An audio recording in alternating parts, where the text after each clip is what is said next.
ओम मुझे शादी देवता ध्यान को ध्यान में सत्य पाविता का ओम देव देवता का हरि द्रावण नमस्कार के देवता को नमस्कार हरि द्रावण के देवता को नमस्कार देवता को नमस्कार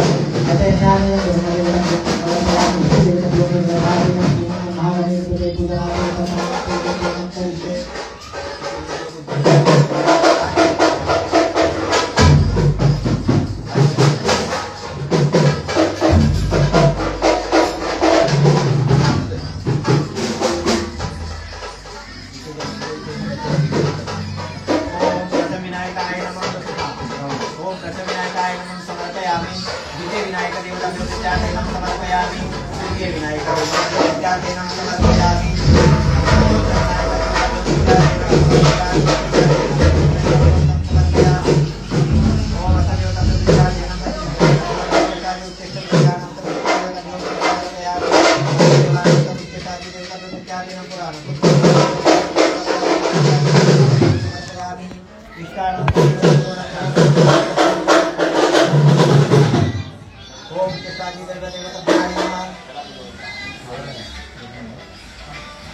अतः आत्मानं मुच्यतादि देवता देवता विष्णुदेवता प्रणमते तदत पाहिपानं ओम नमः श्रीमन्मद महागणाधिपतये नमः इष्ट देवता गोवित्यादेन पुराणोक्तं सौभाग्य सौख्य सुखोद प्राप्त्यार्थे महापूजनं प्रारंभं करिष्यामि श्रीमन्मद महागणाधिपतये नमः पंचामृत नैवेद्यादि इष्ट देवता ओम नमः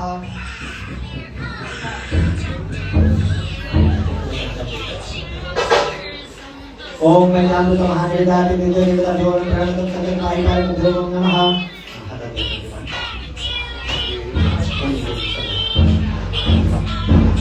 मम आत्मानां पुराणोक्त भगवन्तो